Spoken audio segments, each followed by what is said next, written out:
How did you guys come together, and is there an interesting story about the name?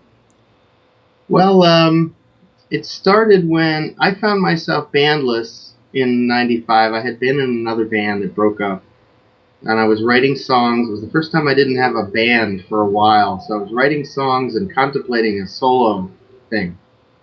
And I did one solitary solo performance, and it went okay for me, but I was missing being with a band. I much Right. prefer being with a band with drums and electric guitars. So, the way that it worked out, living in Ohio, I have a cousin. Well, actually, I have a couple of uncles and a handful of cousins that live in central PA. And one of them, my cousin Steve Yannick, is a musician also. And he had actually accumulated some studio time at a studio in Harrisburg called the Green Room, which the Green Room was notable at one time in particular for having been where the Badleys recorded river songs in its entirety. But he had accumulated some studio time there through carpentry work that he had done for them. And he hadn't used it in about 5 years, so he offered it to me to try to pull me out of a little bit of a in-between band depression. He said, why don't you come down and you can cut your demos and get started on some kind of a solo project. So that sounded good to me, and so I came down to Harrisburg, and as it happened, the guy who became the bass player in the Jellybricks, Garrick Chow, he was an engineer at the Green Room at the time. He wasn't actually there when I was there working. He was away on vacation, but he came back, and the only instrumentation that we didn't have on the demos at that point was bass. So he actually called me up out of the blue and introduced himself and said, I think I could probably put some bass on this stuff that would be, kind of up your alley, because I kind of get what you're doing. And I thought, wow, I have this guy, I've never met him, I don't know anything about him, but he's into the idea of putting bass on my songs, and that'll save me having to do it, because I'm not a real bass player. Right. I said, well, yeah, go ahead and do it. So I get these recordings back, and I was like, oh, wow, this guy's really good. And I call him up and thanked him and just said, man, I really appreciate the work. And he said, what are you planning on doing with these songs? I said, well, I don't know. I guess I'm trying to put together a solo record of some kind. And he said, well, if you were to move here, I could get another guitar player and a drummer, and we could form a band. And I mulled that over for about 4 days. And I thought, I played with everybody I could play with in Youngstown.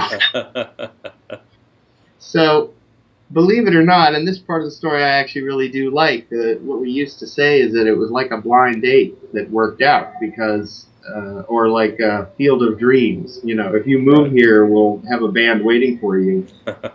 And I moved to Pennsylvania. The day that I met Bryce Connor, the other guitar player, and our original drummer, Lane Wheeler, we got publicity photos taken and tried to look like we knew each other.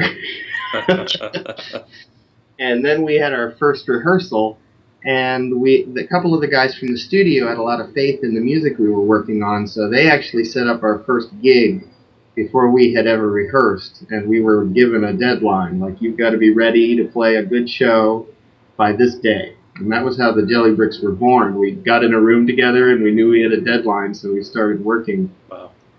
Yeah, so, really, when I look back on it 16 years later, we have... Our original drummer did leave the fold after our first 2 albums, but our current drummer has been with us for over a decade already. It's really remarkable, particularly for Garrick and Bryce and myself to still be playing together all the way back to late 95, early 96. We were looking for a name.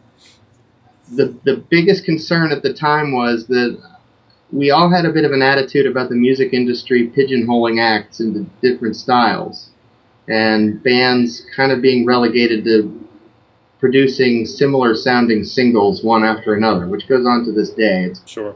part of pop music forever, but we didn't want that to be our life. So when we selected the name the Jellybricks, the intention was to give ourselves some creative levity or breathing room, because The idea being that we could be as obnoxious or as loud as we wanted to be, or we could be as sentimental or fun or mellow, and hopefully that would all fall under the umbrella of a game like the Jellybricks. But we all like jellyfish. To tell you the truth, that was the one misgiving I had was, well, it sounds a lot like jellyfish. Sure. But we, in a way, we addressed that just a couple years back when we recorded one of their songs on purpose. Right. So we could at least demonstrate that we know they exist and we have respect. I remember being a freshman in high school, and this kid who sat 2 seats away from me in first period orchestra, because I was in the second violin section. He turned to me and he handed me this cassette, and he said, "Hey, I got this tape by this band, and it's okay, I like it, but I think you'd like it even more." And I look at the tape and I see it was Especially for You by the Smithereens, and I had seen just the Behind the Wall of Sleep video on MTV. And I looked at it and I was like, oh, I remember seeing their video. I thought they were pretty cool. I took it home, digested it. Ultimately, I wound up buying probably 5 or 6 Smithereens records in the next couple of years. And there have been a couple situations in my life, and one of them is we were in Charlotte about 2 years ago, and we had opened for the Smithereens a couple years previous in Harrisburg. But I remember they were arriving around the same time that we were, and they were getting out of vehicles, and I was just about to make the timid approach to greet them and say hello, because we were standing in the same parking lot. And Pat Denizio looks right at us and says, "Jellybricks? That's impossibly cool that you would actually remember us." Because I was thinking all the way back to being a freshman in high school and first discovering their music. You know, these guys, they don't stop becoming heroes to me just because I get to share a bill with them. I'm a huge music fan, so very capable of being starstruck around creative people that I admire.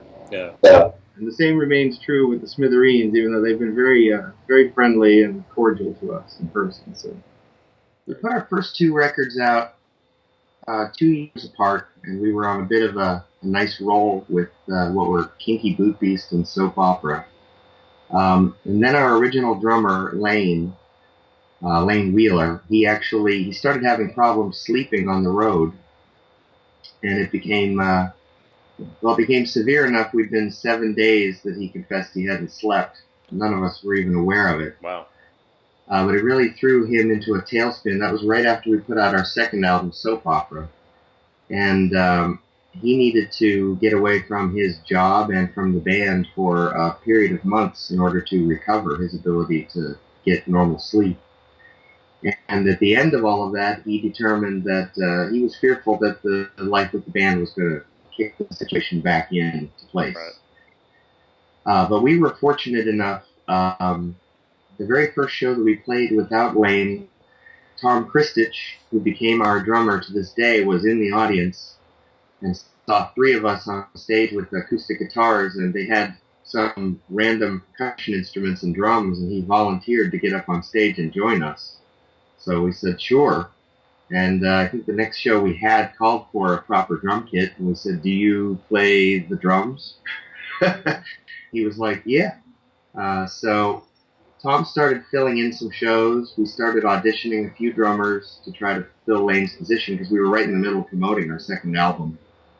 And Tom actually was moving to Cleveland to take a job in insurance, and he went through with that, but then was doubling back to PA, playing gigs with the Jellybricks, because he was really enjoying playing the drums. Wow. And then there actually did come he had a leap of faith moment of his own, just as I did, moving from Ohio to Pennsylvania.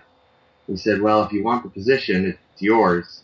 It's just that you live in Cleveland. And he decided to move back to Pennsylvania to stay with the band. That's pretty amazing. So we were blessed. And I haven't forgotten your original question, but I was telling you that because between Soap Opera in '99 and Power This, which didn't come out until 2004, that was when essentially Lane left the band. Our distributor of the time filed for bankruptcy. We found ourselves thousands of dollars in debt and trying to limp along and promote our record. Then our manager left the business also as a result of the financial woes, and then our booking agent did the same. So at some point we found ourselves just four musicians with nothing working quite right other than the music itself, and big money problems. So the thought we had at the time was, well, maybe we could form like an alter ego cover act so that we could make money to pay our bills so that we could continue to survive as an original act. And just as we were about to commit to something like that, Pete Palladino, who was the lead singer of a band from our neighborhood called the Badleys, I think I mentioned earlier, they recorded at the Green Room. He had put out a solo album and needed a band to back him. So we, instead of forming a cover band, we went out on the road backing Pete, and he was paying us. We were using that money to pay our bills. And then slowly, while we were doing that, we were working on our next record, which I can honestly say by the time we were getting near to finishing Power This, we were well aware that all the momentum that we had built with our first two records had dissipated. And we were willing to live with it, but we really didn't know what sort of an audience was waiting for us out there with our third album. So when we put Power This out, it ultimately wound up being one of the best received records we've made. It got that one got noticed by All Music Guide, which gave us 4 stars. We haven't been able to roust them since, but it gave us a lot of motivation to feel like, well, we've got music to make, and we're going to just keep hustling regardless of where our career is at. Because by this point, we'd already been looked at and turned down by a couple of major labels. We just weren't the band of the moment for them.